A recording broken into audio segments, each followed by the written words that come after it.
Est-ce que Dacia c'est moins bien qu'avant? Parce que suite à cette vidéo, cet essai assez exceptionnel que j'avais réalisé sur la Dacia Logan, vous avez été nombreux d'ailleurs à l'apprécier, donc un grand merci, mais vous avez été surtout nombreux à me dire que ça c'était le vrai Dacia et qu'aujourd'hui la marque s'est un petit peu perdue. Alors moi j'étais plutôt contre cet avis parce que malgré tout pour moi Dacia reste une marque vraiment assez économique, intelligente, pragmatique, tout ce que vous voulez. Malgré tout, vous voyez, ça m'a fait réfléchir parce que vous avez été très nombreux à me dire ceci et c'est donc pour ça qu'aujourd'hui on va comparer certains modèles de la marque Dacia avec des modèles similaires entre guillemets et puis on va pouvoir voir certaines choses et je vous avoue que je suis assez surpris.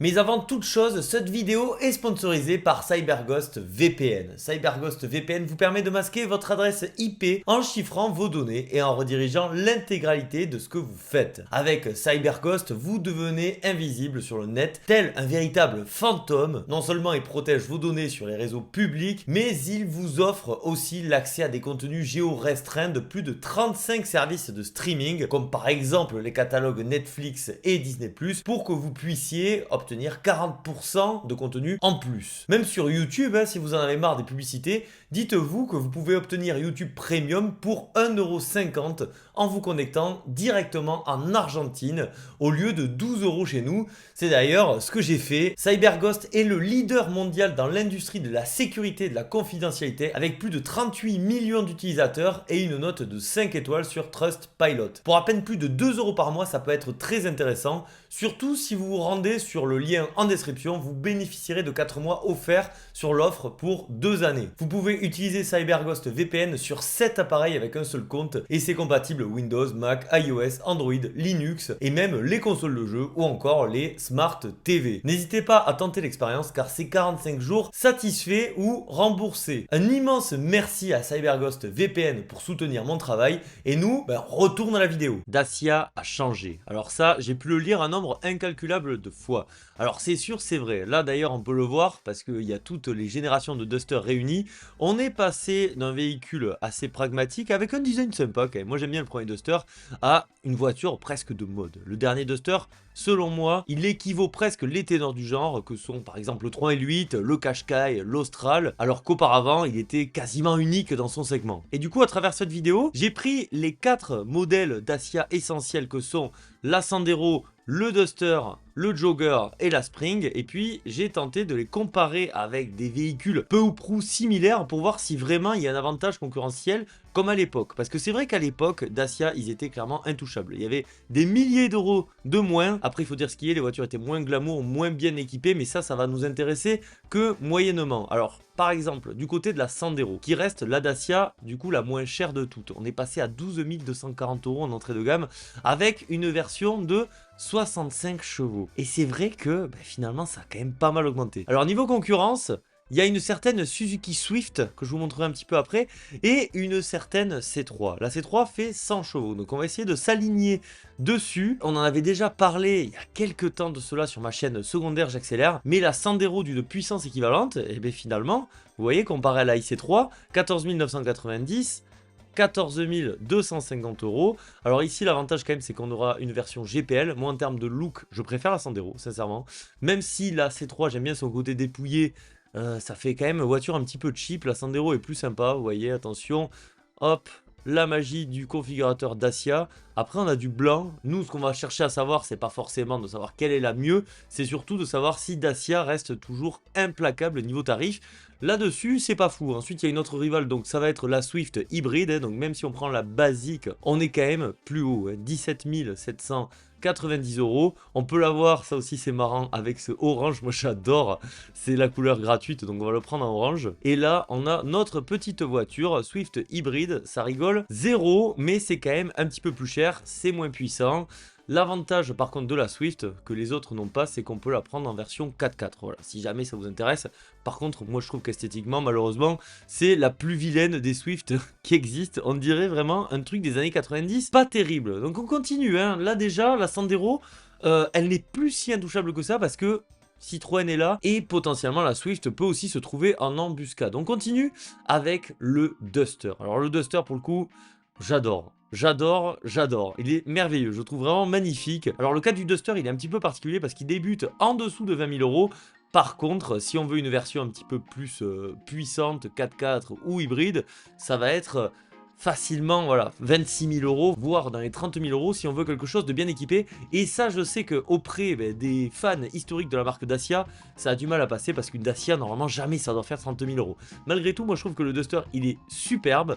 Et donc, on va essayer de voir un petit peu ce qu'il y a en comparaison. Et bam, en fait, c'est ça. Ça, c'est vraiment le Challenger qui va arriver prochainement, c'est Citroën. Et donc, entre la C3, mais aussi la C3 Aircross, parce que je sais pas si vous l'avez pas reconnu, mais c'est bien la C3 Aircross et non la C3. Alors, attendez, peut-être que si je la mets comme ça, voilà, vous allez mieux comprendre. Et donc c'est pareil, elle est à partir de 19 400 euros, c'est vraiment des prix calqués. Ici, c'est la version bien sûr 100 chevaux, le fameux PureTech, qui a résolu apparemment tous ces problèmes, hein, selon les dires de certains d'entre vous, donc tant mieux. Malgré tout, permettez-moi d'émettre quand même quelques doutes, encore une fois, hein, on verra bien à l'avenir. Mais une chose est sûre, c'est qu'en termes de tarifs, c'est pareil, on est bon.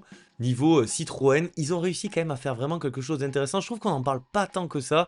Il faut dire aussi que les véhicules mettent du temps à sortir. La C3, on l'attend toujours alors que bon, elle était censée déjà être là. Mais quand ça va arriver, potentiellement, ça pourrait être vraiment intéressant. Mais après, ça reste subjectif. Bien sûr, il faudra voir dans le temps comment ça se passe. L'avantage de Dacia, c'est qu'ils sont installés depuis un moment et que leur réputation n'est plus à faire. Alors, il y a encore un autre rival à ce Duster, ça va être le Suzuki Vitara.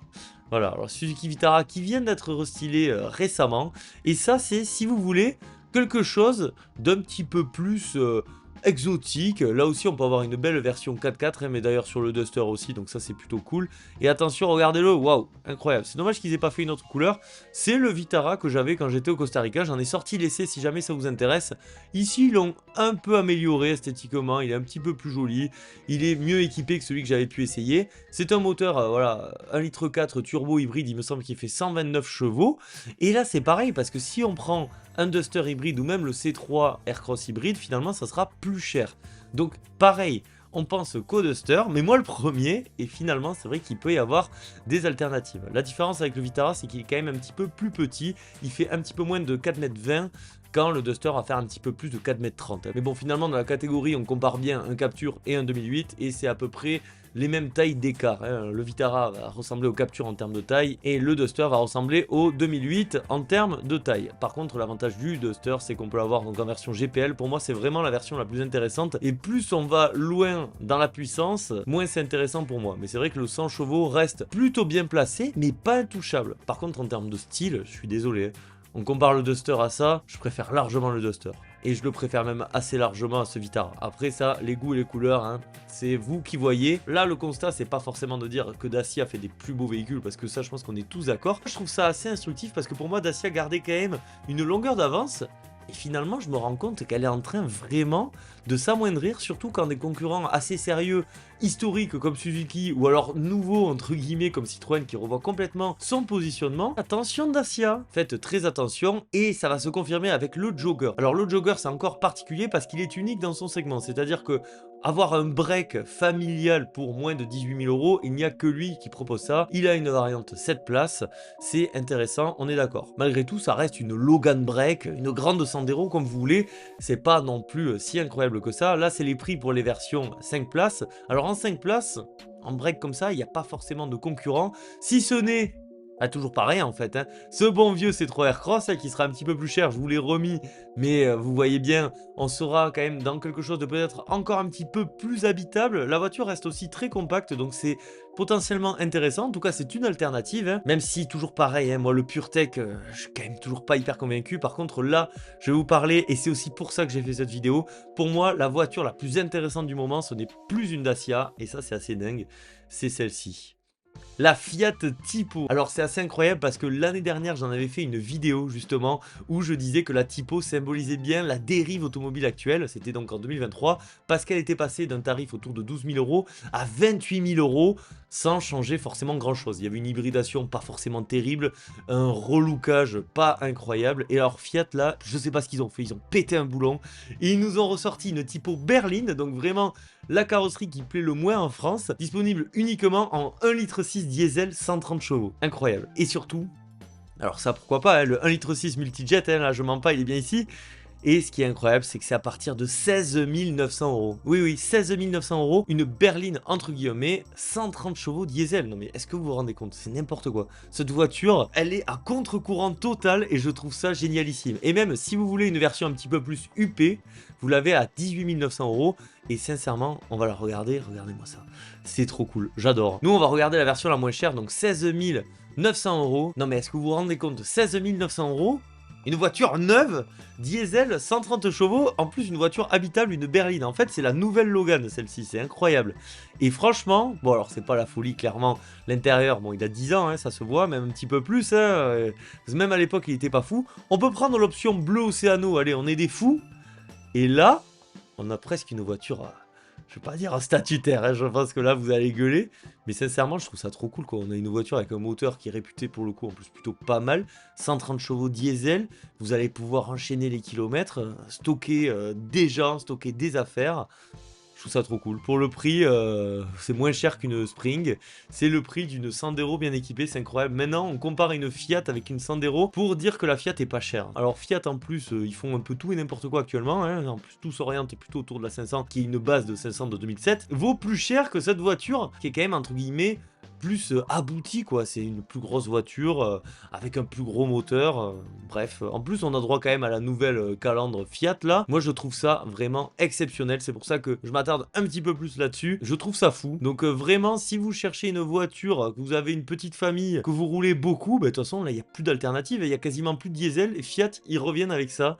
C'est incroyable, franchement, ça n'a aucun sens. Jamais j'aurais cru qu'ils allaient faire ça, surtout que l'année dernière, la typo était à 28 000 euros de base. C'est un non-sens total, par contre, j'ai une pensée quand même, hein, pour les gens qui ont acheté une typo l'année dernière ou il y a 2 ans, ou même il y a 3 ans, bah, je pense que là, ça va piquer sévère, hein, parce que c'est intouchable, là, niveau concurrence, mais même en concurrence interne. Et donc, on va finir avec la Dacia Spring. Alors ici, elle est équipée uniquement de la version 65 chevaux depuis son restylage, et tant mieux, parce que bon, c'était quand même un petit peu juste. 18 900 euros sans bonus, voilà, 225 km d'autonomie WLTP. Va arriver aussi très prochainement le Hyundai Inster. Alors il est un petit peu plus cher, normalement il n'aura pas le bonus. Par contre, autonomie 327 km, donc c'est quand même 100 de plus. Mais surtout, je voulais vous le montrer parce qu'il est trop mignon, je trouve, ce véhicule. Regardez-moi ça, je l'adore. Je vous en avais parlé il y a longtemps. Je le trouve vraiment hyper mignon. Voilà, c'est pas tout à fait la même catégorie.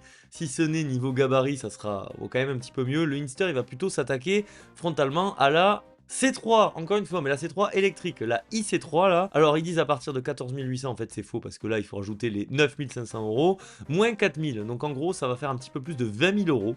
Voilà, elle a quand même pris 1000 euros hein, depuis qu'elle a été annoncée, parce que moi de base j'en avais parlé, elle était en dessous de 20 000 euros avec le bonus, bon maintenant elle a un poil au-dessus, malgré tout, comparé à ceci, ça n'a rien à voir, la C3 va avoir une bien meilleure autonomie, une bien meilleure polyvalence, c'est toujours pareil, après le look, ça on aime ou on n'aime pas, hein. Souvent on n'aime pas trop, il faut voir le côté plutôt pragmatique, moi j'aime bien l'intérieur par contre, ça c'est assez dingue, mais c'est très simple, là on pose son smartphone, on a droit quand même à un petit compteur, le volant est pas horrible, on a un petit sélecteur de vitesse, et ça suffit quoi, c'est d'une simplicité vraiment rafraîchissante et ça c'est trop cool. Et enfin, en autre alternative aussi, la Renault 5. Alors ici, bien sûr, en version 300 km d'autonomie, 95 chevaux de base. Et alors, vous savez quoi? Moi, limite, visuellement en tout cas, c'est celle que je préfère parce que j'adore ces petites jantes. Je la trouve vraiment réussie. Et en plus, on n'aura pas cette espèce-là, vous voyez là, de petits liserés rouges qui habillent la version un petit peu plus chic. Et finalement, ben, moi, je trouve que c'est pas si beau que ça, ce petit liseré rouge. Là, on n'a rien, elle fait beaucoup plus pure encore. On n'a pas non plus le sticker, vous voyez, la 5. J'aime beaucoup même cette version. Le souci, entre guillemets, ça va être bien sûr au niveau de la recharge parce qu'il n'y a pas de recharge rapide. Donc ça sera vraiment destiné à des flottes d'entreprises, à des usages entre guillemets un petit peu spécifiques. Par contre, à partir de 25 000 euros hors déduction de bonus, ça veut dire que potentiellement avec le bonus, ça serait à 21 000 euros, soit 2 000 euros de plus que ceci. Je pense que malgré tout, la messe est dite. Si jamais vous voulez ça entre guillemets en voiture principale, vaut mieux partir sur, je pense, la 120 chevaux, qui aura quasiment la même autonomie, mais qui pourra surtout bénéficier de la recharge rapide, et malgré tout là-dessus, c'est quasi indispensable, je trouve, de nos jours, voilà, à moins d'avoir vraiment un usage un petit peu particulier. Alors du coup, Dacia, est-ce que c'était vraiment mieux avant? Est-ce qu'ils ont pris la grosse tête? Qu'est-ce qu'ils ont fait? En fait, ça s'inscrit, je trouve, dans une logique, malgré tout, logique, j'ai envie de vous dire, parce que finalement le constructeur marche hyper bien, de mieux en mieux, et c'est vrai qu'il attire de plus en plus de gens. Le problème de Dacia, entre guillemets, à l'origine, c'est que beaucoup de gens étaient réfractaires à cette image très low cost. Et c'est encore le cas aujourd'hui. Entre nous, pas forcément, je sais, mais le grand public, quand on dit Dacia, ils ont vraiment du mal. Du coup, qu'est-ce que Dacia a fait? A essayé de devenir de plus en plus qualitatif visuellement. Et regardez, à l'image de ce Bigster là, c'est franchement vraiment très très propre. Moi, je trouve que c'est des voitures vraiment très belles. Par contre, c'est vrai que le positionnement a un petit peu changé. C'est-à-dire qu'avant, c'était vraiment économie, le plus possible, hein, réutiliser des organes de chez Renault éprouvés depuis des années, mettre des vieux moteurs, tout ça. Bon, maintenant, c'est plus pareil. Par exemple, la Sandero et la Clio, elles partagent beaucoup de choses. Même ce Duster, là, il est très moderne de conception. C'est pas un Duster, c'est un Bigster, mais vous m'avez compris. On n'est plus tout à fait sur la même philosophie. On essaye de garder des coups tirés vers le bas, mais c'est vrai que finalement, on a pu le constater grâce à cette vidéo du jour. Donc, je vous remercie pour vos commentaires. Hein, c'est hyper intéressant. Des fois, on n'est pas forcément d'accord, mais c'est cool, vous voyez, d'avoir des arguments comme ça. Ben, ça me pousse aussi à chercher à en savoir plus. Et c'est vrai qu'aujourd'hui, Dacia, est-ce que c'est véritablement le moins cher dans toutes les catégories? Ben non. Hein. La Sandero, finalement, équipement équivalent, la C3 va être à peu près à jeu égal, voire peut-être potentiellement moins cher. Ensuite, le Jogger, c'est un petit peu particulier, mais que ce soit en 5 ou 7 places, il peut être concurrencé par le C3 Aircross en 5 et 7 places. Donc Citroën, franchement, là, ils ont vraiment tapé fort. Je pense que d'ailleurs, c'était l'ambition de la marque. Sinon, il y a toujours aussi Suzuki en embuscade, sans parler de Fiat qui, avec sa typo, ils ont tout pété. C'est fabuleux, c'est incroyable. Franchement, ce qu'ils ont fait Fiat, là, vraiment, dommage, j'avais presque envie de faire une vidéo là-dessus. Bon, est-ce que ça a un grand intérêt d'en faire une longue vidéo? Je sais pas forcément. Bravo à Fiat, hein, c'est complètement à contre-courant de ce qu'on entend aujourd'hui. Et c'est terrible, mais d'avoir une berline 4 portes diesel, pas terrible esthétiquement, je trouve ça hyper rafraîchissant. Hein. Donc, en conclusion, qu'est-ce qu'on peut dire? Dacia, c'est toujours bien, c'est même mieux qu'avant. Par contre, attention à pas trop prendre la grosse tête. Et aussi niveau fiabilité, ça a un poil baissé parce que ils prennent des moteurs et des organes plus récents. Donc forcément, on a moins de recul dessus. Vous voyez, par exemple, même niveau intérieur, il n'y a plus grand chose à voir avec les premières Dacia qui étaient vraiment rudimentaires. Moi, j'aimais beaucoup malgré tout cet aspect jusqu'au boutiste. C'est vrai que maintenant, on va retrouver cette philosophie peut-être encore plus dans la nouvelle C3 par exemple, et pareil avec le C3 Aircross. Bref, n'hésitez pas à me dire ce que vous avez pensé de cette nouvelle vidéo, hein, ça va se terminer ici. J'espère que ça vous a plu, hein. Moi je trouvais ça hyper intéressant quand même de pouvoir regarder un petit peu plus en détail la gamme Dacia et surtout par rapport à la concurrence. N'hésitez pas à poser un like, à l'abonnement, c'est hyper important. Malgré tout, le plus important c'est pas ça, vous le savez, c'est quoi le plus important? C'est de prendre soin de soi, donc prenez soin de vous. C'était Atmo, je vous dis à la prochaine. Allez, bisous, ciao. Et n'oubliez pas d'aller jeter un œil à mon partenaire CyberGhost en cliquant sur le lien et bénéficier de 4 mois offerts et 83% de réduction. Protégez votre vie privée, débloquez des contenus exclusifs et faites des économies avec CyberGhost. Essayez-le sans risque grâce à la garantie satisfait ou remboursé de 45 jours.